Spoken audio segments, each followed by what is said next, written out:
Muy buenas tardes a todos. Damos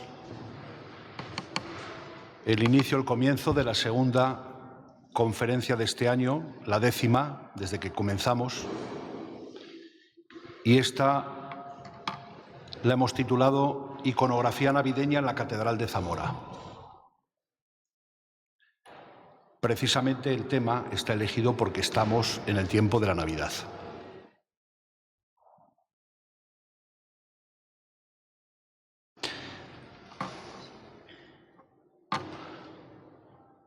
Antes de nada, felicitarles la Navidad. Feliz Navidad a todos. Muchísimas gracias por asistir, como siempre. Ustedes son tenaces. Madre mía. Cada día me complace más el hacer estas conferencias, precisamente por el interés que muestran ustedes viniendo cada día. Bien, pues sin más damos comienzo a la conferencia.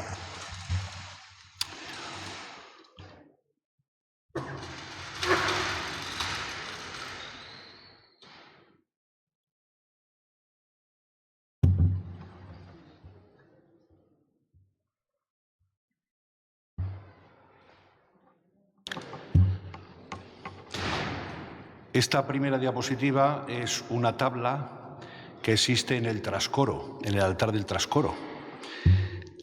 La Santa Iglesia Catedral está dedicada al misterio de la Transfiguración, al Señor, al Salvador, pero tiene como segundo título de todos los santos. Este es el altar de todos los santos, que se encuentra, como les digo, en el trascoro, entre las dos puertas que comunican el interior de la sillería coral, del recinto, con los pies de la catedral.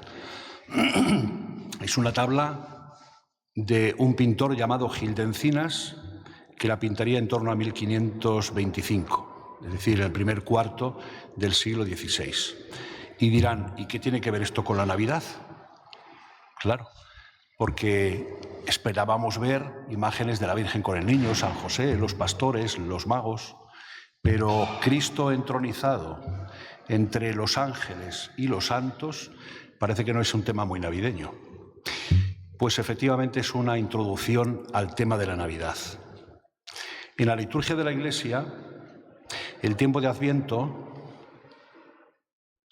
que son 4 semanas con sus 4 domingos, tiene 2 partes. La primera va hasta el 18 de diciembre. Desde el primer domingo de Adviento hasta el 18 de diciembre, y la segunda desde el 18 de diciembre hasta el día 24, en que termina el tiempo de Adviento y comienza el tiempo de Navidad con la misa de medianoche o misa del gallo, como la llamamos coloquialmente. Y en esa primera parte, la Iglesia lo que anuncia es la futura venida de Cristo al final de los tiempos, lo que llamamos la parusía. Es decir, de la misma forma que Cristo vino en la humildad de la carne por primera vez, también vendrá de forma definitiva al final de los tiempos. Como decimos en el credo católico, vendrá a juzgar a vivos y muertos y su reino no tendrá fin. Es decir, vendrá de nuevo a implantar definitivamente su reino. De ahí que esta tabla esté al comienzo de esta conferencia.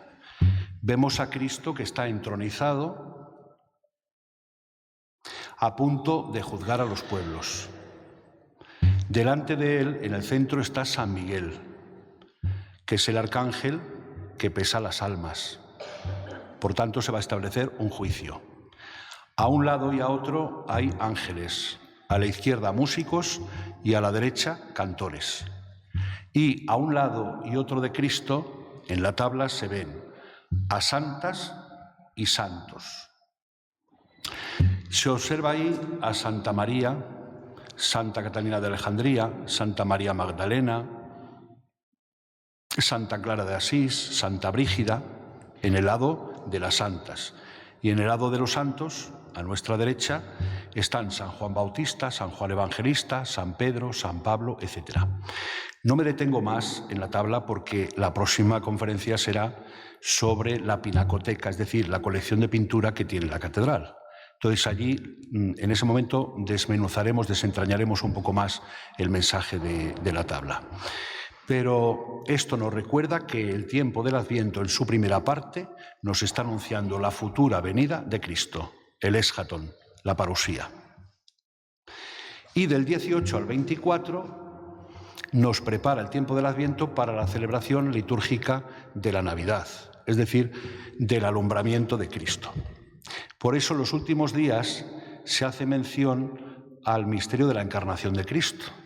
Es decir, ese pasaje que aparece en San Lucas, muy bien narrado, que hemos escuchado estos días, en que el arcángel Gabriel, como mensajero divino, aparece ante María y le anuncia la buena noticia de que va a ser la madre del Hijo de Dios, del Salvador. Aquí tenemos un relieve pétreo de piedra arenisca que representa la Anunciación y que apareció en el año 2001 en uno de los nichos de la capilla de San Juan Evangelista. Yo he propuesto como autor a Juan de Badajoz el Viejo, por tanto es una atribución. Él trabajó en León y posiblemente trabajó aquí también en Zamora, labrando el sepulcro del doctor Juan de Grado. Y estas imágenes, estos relieves, tienen mucho que ver, son del mismo autor, eso está admitido por todos los historiadores del arte, el mismo artista que hizo el sepulcro del doctor Grado. Por tanto, hacia el año 1500. Él murió en 1507 y ya se dice que estaba hecho su sepulcro. ¿Qué vemos aquí? A la izquierda vemos al ángel que está indicando el cielo, es decir, de donde procede. En la mano izquierda tiene un cetro con una filacteria, así lo representaban los antiguos en aquella época el mensaje, que aparecería en esa cinta, en esa filacteria que enrolla el cetro. Ahí pondría Ave María, gracia plena, etc. El saludo del ángel. De hecho, este tema se llamaba en aquel tiempo la salutación. Salutación.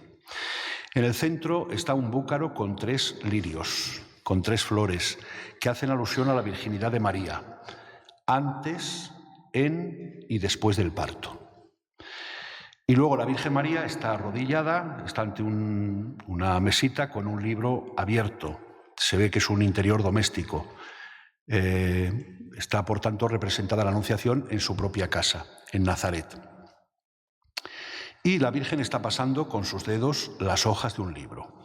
Ese libro puede ser un libro de oraciones, como se representaban en los libros de horas de finales del siglo XV en Francia, o también podía ser que la Virgen estuviera leyendo las profecías que hablaban de ella. Por eso les he puesto ahí los textos. Lucas 1, 26, 38 es la narración de la Anunciación. En Mateo 1, 23 también. Y finalmente Isaías 7, 14 que dice: he aquí que una doncella está encinta, dará a luz un hijo y le pondrá por nombre Emmanuel, que significa Dios con nosotros. Por tanto, es una forma piadosa de hacer ver que la Virgen estaba ya meditando la futura venida del Mesías. Y la otra anunciación es esta, ya no es un relieve, sino que son dos piezas, 2 obras de bulto redondo, o exentas, que se dice, que estaban antiguamente sobre la puerta o la portada de la capilla de San Bernardo. Pero con buen criterio se bajó de allí porque apenas se veía y se llevó a la capilla de Santiago, que es la capilla donde están los objetos pétreos del Museo Catedralicio. Ahí vemos de nuevo al arcángel Gabriel con la filacteria, Ave María, y la Virgen con un libro, de nuevo, pero aquí ya está embarazada. Es un anacronismo, pero está embarazada, es decir, es la Virgen de la o la Virgen de la expectación, o la Virgen de la esperanza. Tenemos ejemplares de la Virgen preñada, que se decía en aquel tiempo, en Benavente, en Toro y en La Iniesta. Este grupo es de menor calidad que las que he mencionado, pero bueno, es lo que tenemos en la catedral. A esta Virgen se le llama la Virgen de la O. ¿Por qué? Porque en la oración de vísperas, que es la oración del atardecer, desde el día 18 hasta el día 23, porque el 24 ya es Nochebuena, Todos esos días las antífonas del canto del Magnificat, en las vísperas, comienzan por la palabra O. En latín es simplemente una O, en castellano es una O y una H. O sabiduría, O príncipe de Judá, O. Entonces la Virgen está como con la mano levantada, como asombrada, el O. Bueno, pues eso hace relación, como ya les digo, a las antífonas que se rezan o se cantan antes del Magnificat en la oración de vísperas. Bien, y otro tema más que extraigo del sepulcro de Doctor Grado es la genealogía de Jesús. Ahora están de moda hacer los árboles genealógicos para saber quiénes eran nuestros padres, abuelos, bisabuelos, tatarabuelos, etc. Bien, pues en el siglo XIII, sobre todo en Francia, en la zona parisina, apareció este tema, en primer lugar en las vidrieras, pero después ya se trasladó a la escultura y también en algunos casos, aquí en Zamora también hay alguna pintura. Vemos ahí a José, a la izquierda, Jesé, tumbado, está dormido, y de él, de su tronco, surge un tronco de un árbol. Y ese árbol tiene como recipientes, ¿vale?, como flores, representan a los reyes de Judá, a los reyes de Israel, cada uno tiene su nombre, pero estos no están nominados. Por tanto, solamente se identifica el primero, que lleva un arpa, está pulsando el arpa, y ese sin duda es David. Jesús es el hijo de David. Y culminando el árbol genealógico, la genealogía de Jesús, aparece la Virgen con el niño. Por tanto, genealogía de Jesús, el mismo autor, Juan de Badajoz el Viejo, hacia 1500. ¿Por qué pongo la genealogía de Jesús? Porque el evangelista San Mateo en el capítulo 1 y San Lucas en el capítulo 3 hablan de la genealogía de Cristo. No es una genealogía, digámoslo así, rigurosa. Lo que trata de los evangelios tratan de dar un mensaje teológico, y el mensaje es que Cristo, además de ser hijo de Dios, es hijo del hombre. Es decir, no solo tiene la naturaleza divina, sino también la naturaleza humana. Y eso de Jesé y el tronco aparece en el profeta Isaías, capítulo 11, en el versículo 1, donde dice: del tronco de Jesé surgirá un retoño. Se está refiriendo evidentemente a Cristo. Bien, pues esos son los antecedentes, digámoslo así, que van ayudándonos a entender lo que es ahora, lo que vamos a decir acerca de la Navidad. El primer tema lo vamos a recoger del retablo de la Virgen de la Majestad que tienen ustedes ahí, a su izquierda. Ese tan grande que ven aquí, con esas columnas gigantescas, ese es el retablo de la Virgen de la Majestad o de la Calva. Se dice también de la Calva porque la Virgen tiene una de frente muy despejada. Este retablo lo talló Juan Falcote, el padre de Antonio Falcote. Fue el introductor del romanismo, es decir, del estilo que había traído Gaspar Becerra de Italia y que había llevado a cabo en el retablo mayor de la Catedral de Astorga.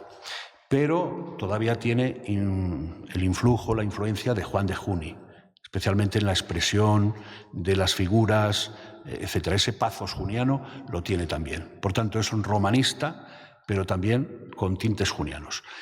Este artista, Juan Falcote, fue el que hizo el retablo de los apóstoles de la capilla de Sotelo de la iglesia de San Andrés, que es uno de los mejores retablos que tenemos en Zamora. Y fue magníficamente policromado, dorado y estofado por dos personajes, dos doradores, Juan de Durana y Alonso de Remesal. Digo, magníficamente estofado.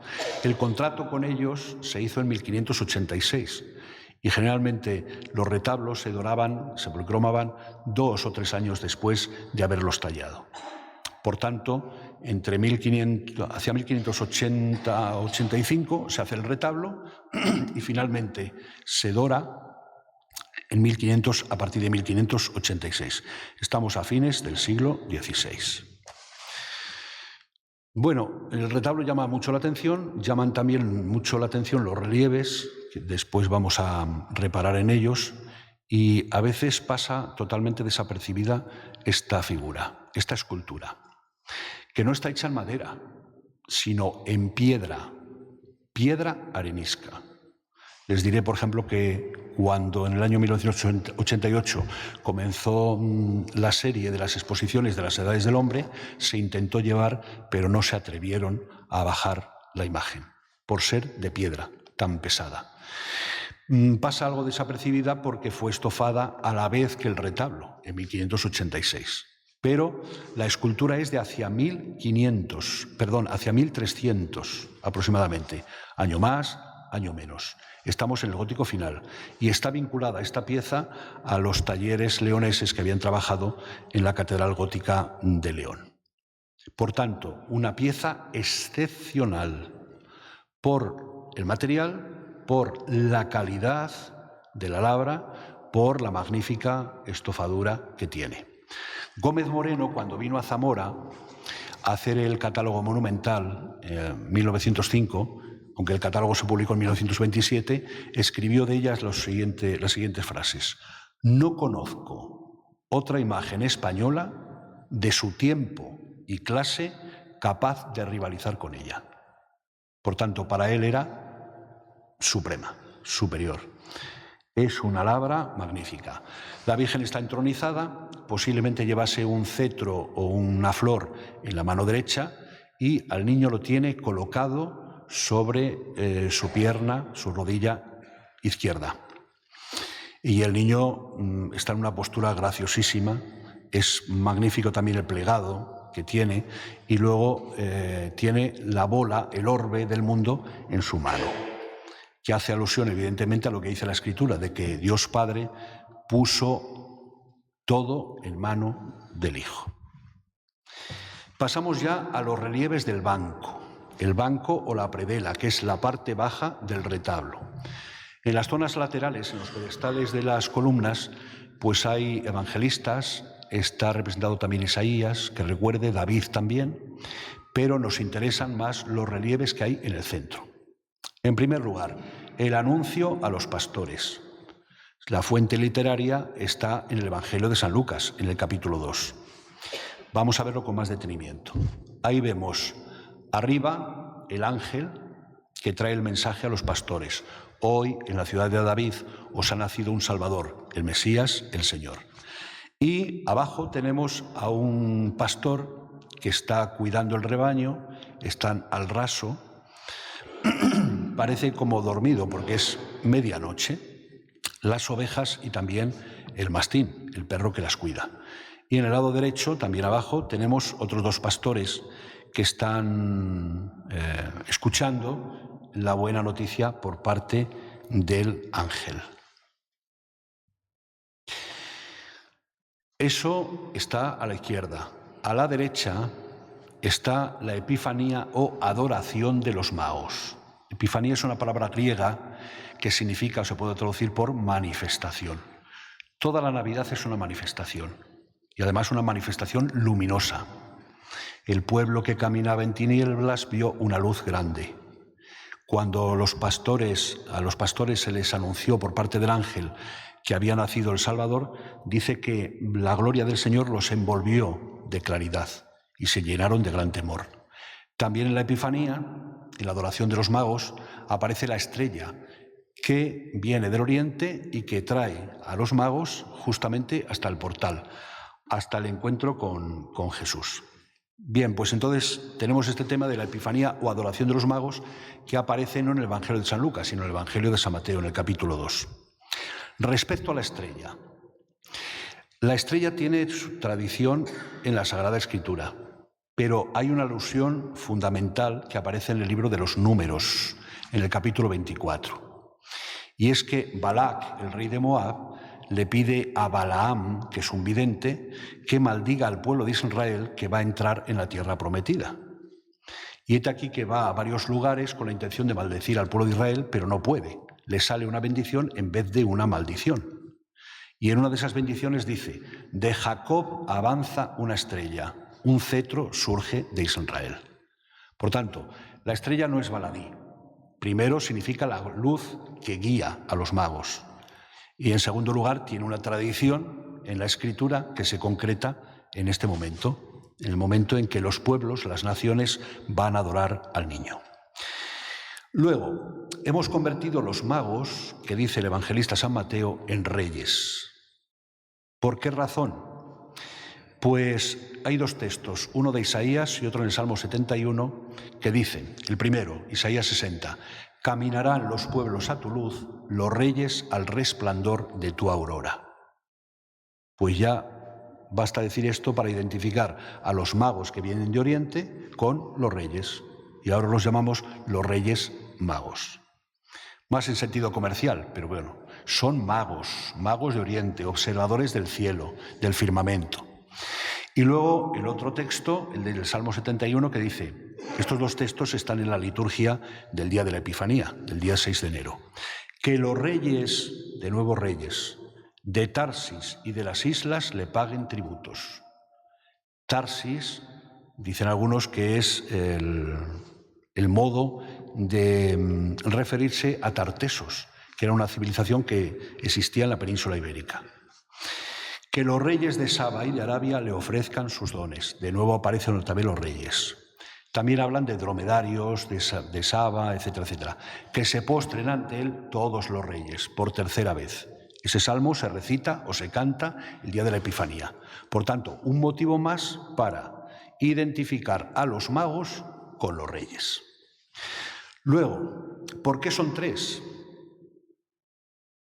Porque es mucho suponer que con los regalos de oro, incienso y mirra coincidiese uno con cada uno.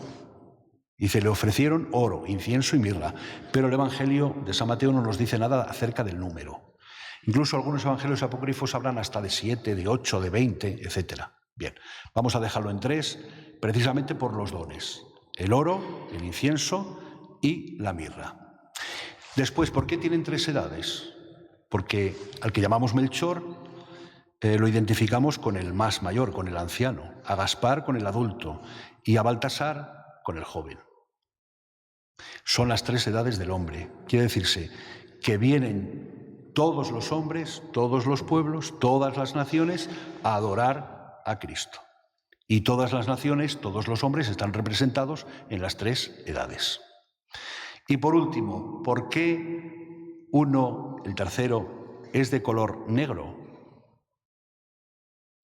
El segundo, Gaspar, es de color más o menos cobrizo y Melchor pues es como los europeos, somos blancos, ¿vale?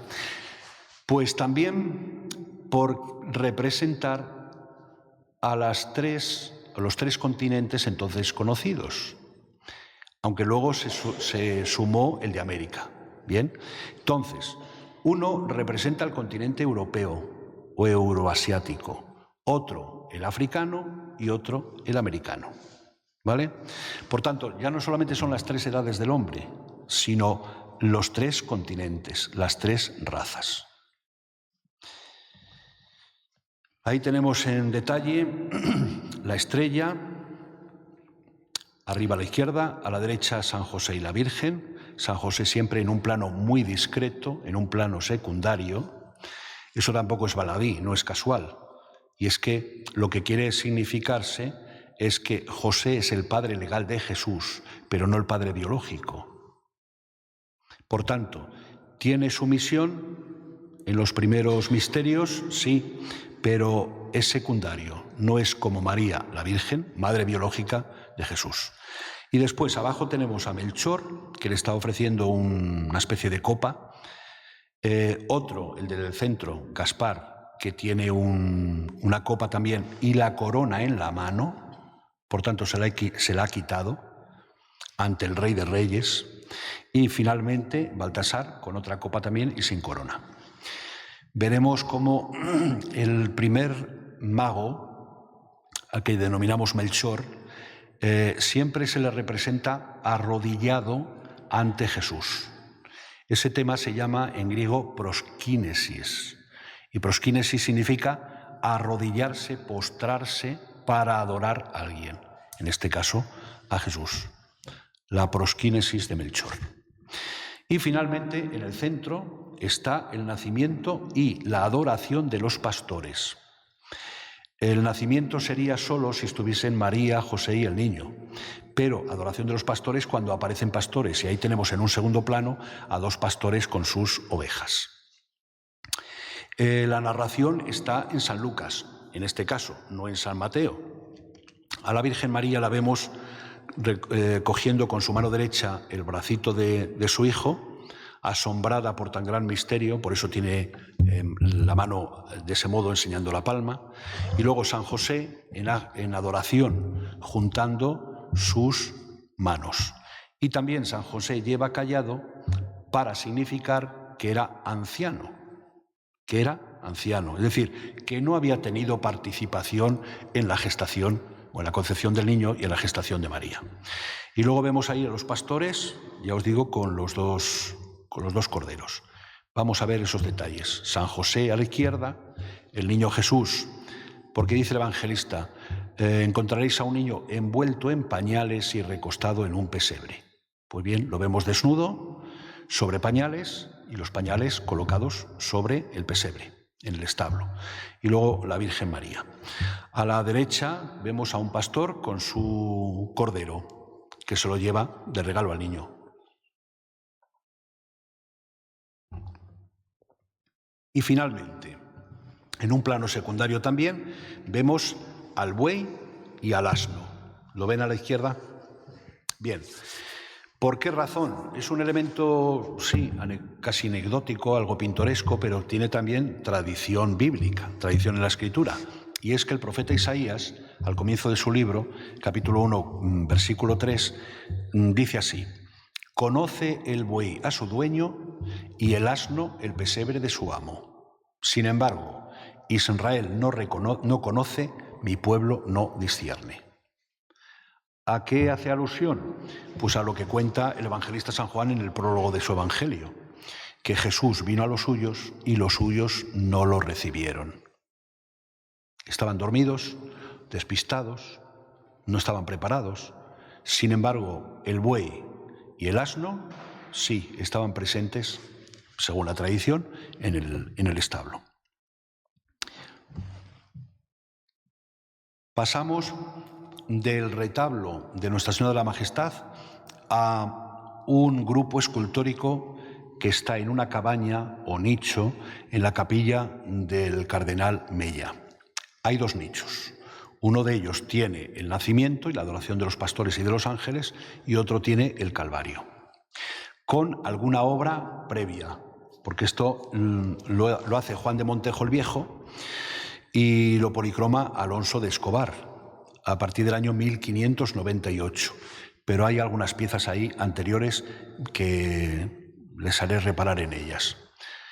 Es uno de los misterios de los belenes más hermosos que podemos contemplar, Son figuras como muy amazacotadas, muy fuertes, muy... Antes hablamos de Juan Falcote, ahora hablamos de Juan de Montejo, un escultor que nació en Salamanca, pasó por Fuentesaúco, estuvo también por la zona norte, en Villalpando, por ahí, y después recaló en Zamora. Pero tuvo 2 talleres abiertos, en Salamanca y en Zamora. Finalmente murió en Alba de Tormes. Es un escultor excepcional, y está influenciado muchísimo por Juan de Juni, sobre todo, no solo por las formas externas, ya ven los pliegues, la disposición de las figuras, etcétera, sino también por la vida que otorga a esas figuras, esa vitalidad interior de las figuras. Lo vamos a ver ahora con más detenimiento. Es el nacimiento, pero también la adoración de los pastores, que los vemos ahí atrás, a la altura de la mirada de San José, y la adoración de los ángeles, que aparecen también en la parte baja junto al niño. Ahí tenemos la adoración de los pastores. Esto, evidentemente, no casa con lo que realiza Juan de Montejo. Juan de Montejo es de finales del XVI y esto es de principios del XVI. Son 2 pastores que se están asomando por encima de una cerca a ver qué está pasando en el pesebre. Tiene todo el estilo de Gil de Ronza, del que hablaremos en algún momento con más detenimiento. Un escultor nacido en Rons, en la actual Bélgica, que pasa por Toledo y llega a Zamora. En Zamora trabaja aquí con Juan de Bruselas en la silla de coro, también en Salamanca con su hijo Diego hace el imafronte de la catedral y aquí vivió, estableció su taller y aquí murió. Por tanto, todas sus obras en el primer tercio del siglo XVI. Esta es la adoración de los pastores. Se reconoce muy bien, sobre todo, por la mano del pastor que está a nuestra derecha, que enseña la palma. Y es que realmente no sabe Gil de Ronza hacer unas manos más naturalistas. Este detalle se ve en muchísimas obras suyas.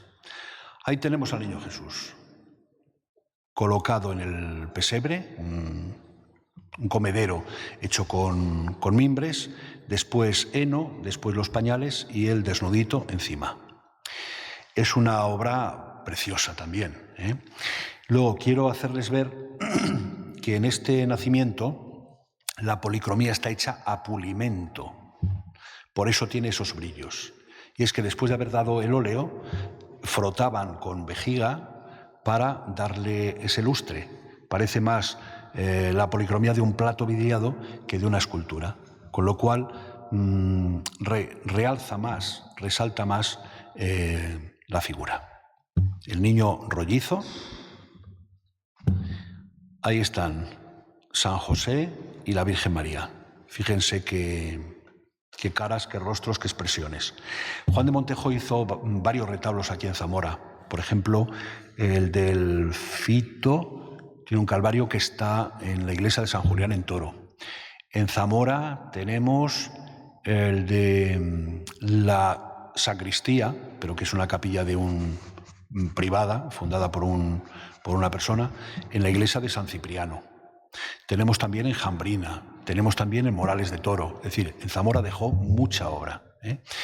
Y ahora se le está considerando como el puente entre el manierismo de finales del siglo XVI y el barroco, el naturalismo del barroco de los primeros años del siglo XVII. Y tiene mucho que ver también con el inicio en la escuela de Toro, de Docete Rueda. Ahí tenemos a los ángeles. A la derecha, el ángel que baja del cielo y dice: gloria a Dios en las alturas y en la tierra paz a los hombres de buena voluntad. El himno del Gloria.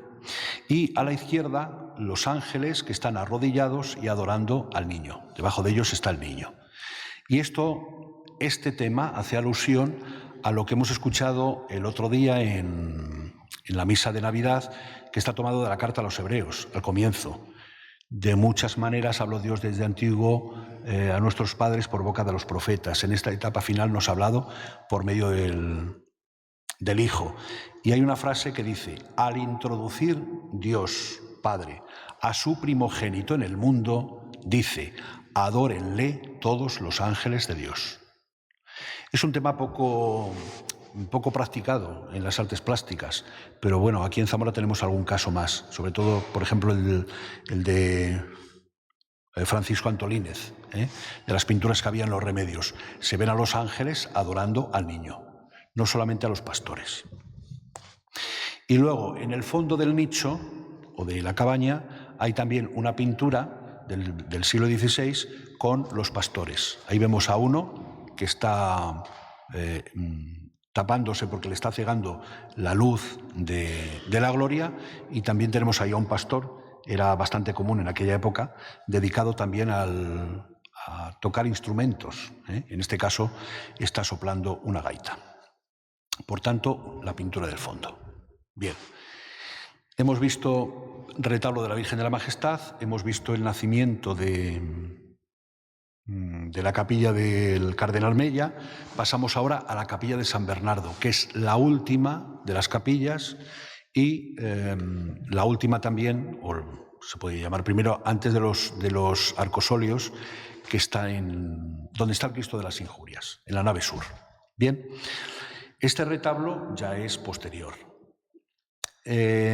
La única referencia que tenemos en la documentación es que en el año 1606 se le pagan a Pedro de Quirós la policromía y el dorado de ese retablo.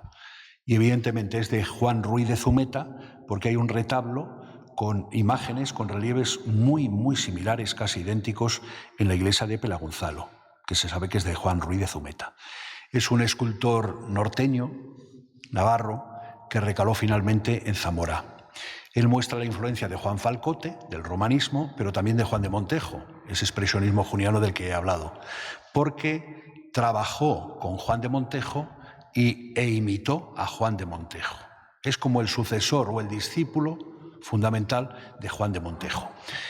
¿Qué hizo Juan Ruiz de Zumeta? Pues dos obras que conocemos bien. Una, el Cristo de la Buena Muerte, que sale en procesión el lunes santo por la noche, y también el Paso de la Agonía, que sale con la congregación el viernes santo por la mañana. Por tanto, ya conocemos a Juan Ruiz de Zumeta. Vamos a ver qué cosas hay navideñas en este retablo. Nos vamos a fijar, en el centro está la lactación de San Bernardo, es decir, la Virgen que está dando unas gotas de leche a San Bernardo por haber escrito sobre ella. En la parte de arriba está el nacimiento de la Virgen. Y en el centro, entre el relieve de arriba y el grupo central, hay un entablamento. Y en ese entablamento está a la izquierda la Anunciación, en el centro la adoración de los pastores y a la derecha la Epifanía. Vamos a verlos. Ahí los tenemos. El nacimiento y la adoración de los pastores. El esquema clásico. La Virgen, San José, el niño, el buey, el burro, los ángeles y los pastores que van a ofrecerle sus dones, sus regalos. Y ahí a la derecha, la Epifanía o la adoración de los magos. La Virgen está sentada, el niño lo tiene en el enfaldo y los reyes, aquí, curiosamente, hay 4 y no 3. Posiblemente sea el de atrás. Vamos a ver, en primer término a la izquierda está la Virgen y el niño. Segundo, aparece la prosquínesis, es decir, Melchor arrodillándose. Y detrás puede ser San José, que ha recogido ya el regalo que le ha ofrecido Melchor. Luego Gaspar y finalmente Baltasar, de color negro. Y pasamos ya de las artes plásticas a las artes aplicadas. Tenemos una joya también en nuestra catedral, que es la custodia procesional del Corpus. Sabemos desde hace unos años que fue realizada la original, porque luego se añadieron 2 basamentos, la original por Pedro de Ávila, un platero zamorano, del año 1515, posiblemente de sus últimas obras. Entonces, en la parte baja de la custodia gótica, ahí está, bueno, en el centro está la Santa Cena y el ostensorio. En la cena están los apóstoles, pues debajo de los apóstoles aparecen los relieves que vamos a ver ahora, que son de plata y de plata sobredorada. Y por encima de ellos hay una inscripción. Esa inscripción gótica nos dice que el platero es zamorano y que la custodia se hizo con los fondos económicos del cabildo, de la catedral. Ahí tenemos, primer tema. Hay varios temas también alusivos a la vida de la Virgen, pero esos no los trato. Por ejemplo, la dormición no cabe en esta conferencia. La visitación, pues sería un tema de Adviento, pero no navideño. Sin embargo, tenemos a la derecha el nacimiento. Se ve un cobertizo, se ve San José y la Virgen arrodillados y el niño Jesús. Pero nos vamos a fijar en 2 cosas. El niño está sobre el manto de la madre, que está extendido en el suelo. Y el niño lo circundan rayos, triángulos. Esos son rayos. ¿Por qué razón? Porque según las revelaciones escritas por Santa Brígida de Suecia, la Virgen colocó al niño sobre el manto y de él salía un resplandor de luz tan grande que no se necesitaba luz de candil. O sea que fíjense cómo los textos literarios ayudan a los artistas a fijar iconografía. Ahí tenemos, dice el evangelista, que días después de haber nacido Jesús, fue circuncidado y se le impuso el nombre de Jesús. ¿Vale?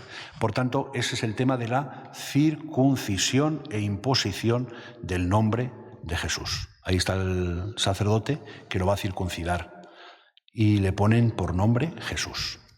Después, cronológicamente, vendría la Epifanía o adoración de los magos. De nuevo tenemos ahí a la derecha la Virgen con el niño, tenemos el buey y el burro, y tenemos a San José en un segundo plano, casi en el centro, y a la izquierda los tres magos. El primero ya ha dejado su tocado en el suelo y le está ofreciendo oro. El otro el incienso y finalmente el otro la mirra, la Epifanía. Después de la Epifanía, a los 40 días, la purificación, tocaba la purificación, y la Virgen fue al templo para ser purificada. Presenta al niño en el templo ante el sacerdote y allí se declaran, se proclaman las profecías de Simeón y de Ana. De izquierda a derecha vemos a San José, es el día de las candelas, la purificación. Por eso San José tiene una candela, una vela. ¿La ven? En la mano. Y lleva un cesto con los animalitos que llevaban para rescatar al hijo primogénito, porque según la ley mosaica habría que rescatarlo. 2 tórtolas o 2 pichones. Después, a la derecha, la Virgen María, con toca con el manto, velada. Después, Ana, la profetisa, que era una mujer anciana. Simeón, que tiene al niño en los brazos, y hay otro personaje ahí con un libro abierto. ¿Quién puede ser? Pues es que según la narración de San Lucas, constantemente, y repite varias veces, según la ley de Moisés, según la ley de Moisés, según la ley de Moisés. ¿Qué está haciendo? Mostrando la ley de Moisés. Es decir, que se está cumpliendo todo lo que había dicho la ley de Moisés. Otro tema que aparece en San Mateo es la huida a Egipto. Herodes buscaba al niño para matarlo y ellos tuvieron que huir. Y la Sagrada Familia estuvo un tiempo en Egipto. Y al morir Herodes, volvieron de nuevo y se instalaron en Nazaret. ¿Vale? Bueno, ahí vemos a San José a la derecha, a la Virgen y el niño sobre el burro a la izquierda.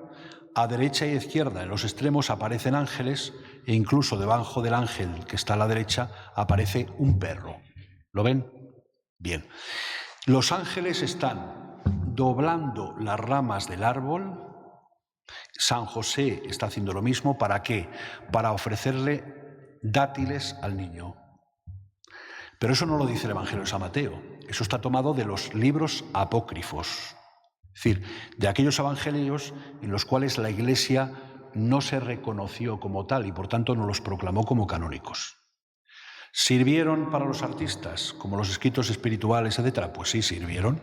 Y este es un tema que tan parco en noticias el Evangelio canónico que los artistas tuvieron que recurrir a los textos apócrifos para hacer estas cosas, como por ejemplo doblegar las ramas y alimentar al niño en su ida a Egipto.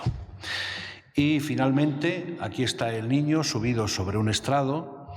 A la izquierda están María y José, y luego hay otro personaje más. Ese, junto con los otros 3 que están a la derecha, son los doctores. Cuando Jesús cumple 12 años, lo llevan a Jerusalén, y cuando regresan se dan cuenta de que el niño no está. Así que tuvieron que volver a Jerusalén y se lo encuentran allí dialogando, disputando con los doctores de la ley. Y ellos se quedaban admirados de lo que decía el niño. ¿Vale? Y María guardaba todas estas cosas en su corazón. Es lo que se llama Jesús entre los doctores, o la disputa de Jesús con los doctores en el templo de Jerusalén. Y arriba, antes de la figura de San Ildefonso, patrón de la ciudad, en la custodia está representado de nuevo el árbol de Jesé. Vemos a la izquierda Jesé, que está recostado, de él sale de un tronco, de allí salen ramas con los reyes de Judá o de Israel, y después, como remate, la Virgen con el niño. Pasamos a volvemos de nuevo a las artes plásticas, a la escultura y a la pintura. En este caso, la pintura. Tenemos un cuadro pintado sobre lienzo, no es una gran cosa, o sea, no, y además necesita restauración, que hemos atribuido a Tomás de Prado, un pintor que ejercía su oficio en Valladolid, en la segunda década del siglo XVII. Pero se ve que era un artista de pocas dotes, de poca inventiva. Y entonces, ¿qué hacían esos artistas secundarios? Pues recurrían a las grandes obras. Y ahí tenemos, a la derecha, arriba, el lienzo de Broncino que pintó entre 1535 y 1540, que se conserva en el Museo de Bellas Artes de Budapest. Y es justamente el motivo que ha utilizado Tomás de Prado para hacer esa adoración de los pastores. Solo que está a la inversa. ¿Lo ven, no? En el cuadro de Zamora, la Virgen tiene las manos unidas, dirigidas a nuestra izquierda, y en el cuadro original, dirigidas a la derecha. Pero, ¿cómo se transmitían esos temas a los artistas secundarios? Como este, local, pues a través de las estampas. Ya ven qué colorido tan magnífico tiene el cuadro del italiano y qué colorido tan apagado tiene el cuadro del vallisoletano. Entonces, ¿qué hacían? Que tenían repertorios, yo creo que ya lo he dicho alguna vez más, de dibujos, de estampas o grabados que se llamaban, y eso les servían cuando tenían que hacer alguna obra. Entonces, podían copiarlo literalmente o podían modificar algunos motivos, pero eso les servía de inspiración. Y aquí sí, efectivamente, en esa estampa de Giorgio Ghisi del año 1553, ahí está la Virgen, como ven, con las manos dirigidas a nuestra izquierda.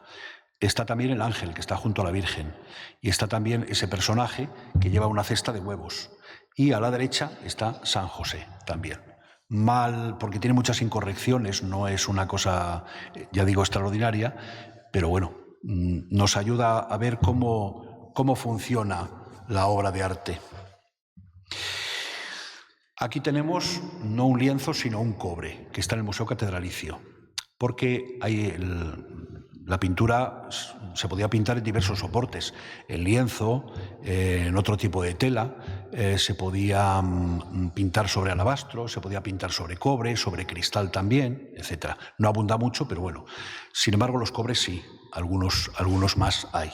Se pintaba mucho en cobre porque el óleo sobre el cobre daba una iluminación, un resplandor, digámoslo así, que no tenía el lienzo. Vemos aquí el colorido, tiene un colorido fantástico. Un cobre de autor desconocido de la segunda mitad del siglo XVII. Aparece ahí San José, aparece el burro, la Virgen y el niño, la prosquínesis de Melchor, Gaspar detrás y Baltasar a la izquierda, el negro. Y sobre ellos la estrella, que se ha posado sobre el portal. Bien, hemos visto escenas narrativas que guardan relación con los textos literarios, sean canónicos o no canónicos. Ahora vamos a ver algunas representaciones de otro misterio que celebramos en la Navidad, en la liturgia el día 1 de enero, que es Santa María, Madre de Dios. Hay 3 solemnidades en la Iglesia que hacen alusión a la Virgen María. En primer lugar, su Inmaculada Concepción, el día 8 de diciembre, siempre dentro del tiempo de Adviento. Después, la maternidad divina de María, el día 1 de enero, que es el tiempo de Navidad. Y finalmente, el día 15 de agosto, el misterio de la Asunción de la Virgen en cuerpo y alma al cielo. Aquella que estuvo íntimamente unida a Cristo, pues lo está en el momento de ser concebida, lo está en su maternidad divina y lo está en su participación de la victoria pascual de Cristo, en su gloria, en la Asunción.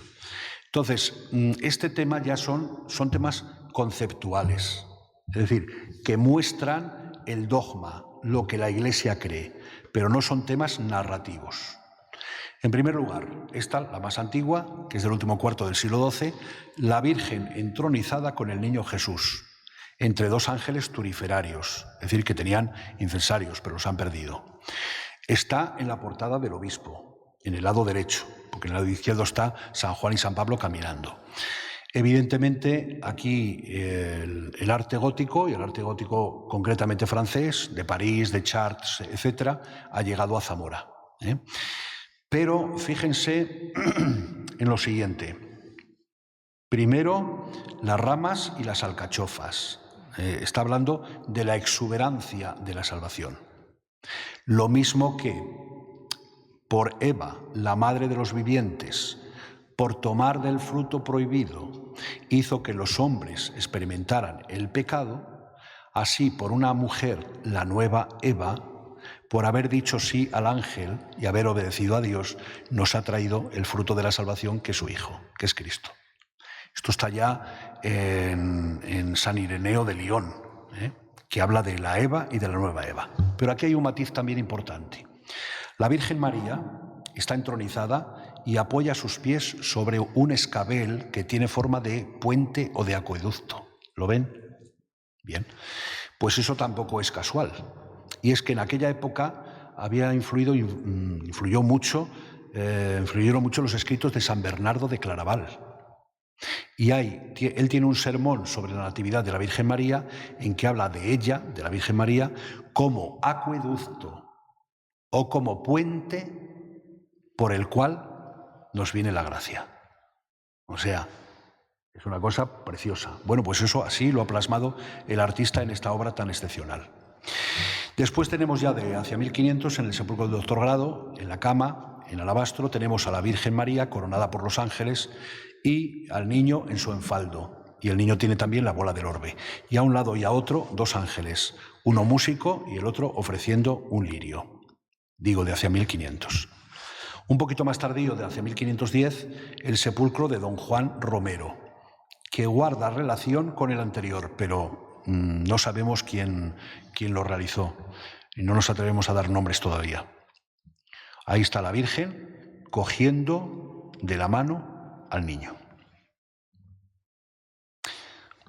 Otra obra excepcional que vino del monasterio de los Jerónimos de aquí de Zamora, al otro lado del río, en el barrio de San Frontis, entre San Frontis y el sepulcro.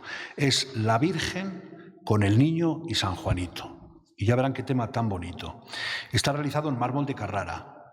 Bartolomé Ordóñez era burgalés, marchó a Italia, trabajó con Miguel Ángel y después volvió a España. Y en el año 1520, fíjense qué temprano, principios del 16, cuando Gil de Ronza estaba haciendo aquellas imágenes que hemos visto, Bartolomé Ordóñez hace esto. Y además está parcialmente policromada. Tiene toques de oro, tiene toques de policromía, de color, etc. Bien, se había hecho esta imagen, al parecer, para el sepulcro de uno de los Fonseca, que se conserva en Coca, en Segovia. Pero no sabemos por qué, cómo llegó aquí a Zamora, junto con el Cristo de las Injurias, que es de la misma época. Bien, aquel de Diego de Siloé, este Bartolomé Ordóñez, son dos de los águilas que se llaman del Renacimiento español. Bien, pues la Virgen está de pie, tiene al niño en sus brazos. El niño tiene en su mano derecha un racimo de cerezas, un grupo de cerezas, ¿vale? De allí sale un hilo que ya está roto y que iba por delante de su pie y por debajo del brazo de San Juan hacia un pajarito, que es un aguilucho, que tiene su primo Juan, San Juan Bautista, a quien llamamos por ser niño San Juanito. Vemos ahí el aguilucho. Por tanto, el niño, como hacíamos nosotros de pequeños, algunos lo habréis vivido, cogíamos un gorrión, le atábamos un hilo a la pata y entonces le dejábamos como volar, pero volaba lo que medía el hilo, no más. Lo volvíamos a traer para acá, ¿no? Bueno, pues eso sería un juego del niño. El niño tendría el aguilucho y lo tendría, soltaría y tal. Y entonces San Juan se lo ha cogido, se lo ha escondido. Ven la cara de pícaro que tiene San Juan, que está a la derecha del aguilucho. Y el niño, Jesús, lo que hace son pucheros, por la picardía que le ha hecho su primo. De Juan de Montejo también, del año 1596, sabemos el año porque está en el retablo de la Capilla del Santísimo de San Miguel, que procede de la iglesia de San Juan, de aquí de Zamora, de San Juan de Puerta Nueva, y en el año 1959 se trajo a la catedral, y el que había ahí en la catedral se llevó a San Pedro de las Herrerías.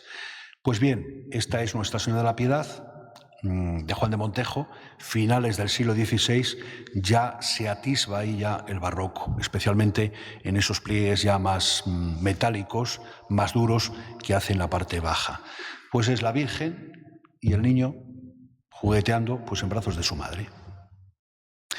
Otra más de Sebastián Docete, de la Escuela de Toro. Sebastián Docete y Esteban de Rueda son los iniciadores del barroco en Zamora, influenciados por Montejo.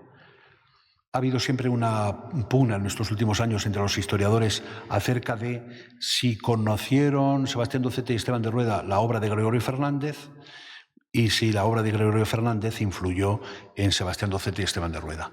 Parece ser que son, bueno, contemporáneos, digámoslo así, pero que son independientes, aunque conocerían unos las obras de otros. Ahora, las obras de Sebastián Docete y Esteban de Rueda son impresionantes, impresionantes, sobre todo los crucificados. Esta es la Virgen de Belén. Se llama de Belén porque es la Virgen que está con el niño como en su cuna o en su pesebre. Ellos trabajaron mancomunadamente. Sebastián Docete, esta imagen la realizó, es un busto de la Virgen entre 1613 y 1615. Estamos hablando, por tanto, ya del barroco, del primer barroco, del protobarroco, ¿vale? La adquirió un canónigo de un convento de Toro y finalmente la donó en su testamento para la catedral. Está retocada, restaurada hace muy pocos años. Se le ha quitado todos los aditamentos que tenía en la base. Y posiblemente ahí en ese óvalo llevase reliquias. Es una imagen de la Virgen tan dulce, es extraordinaria. Y ya hemos terminado.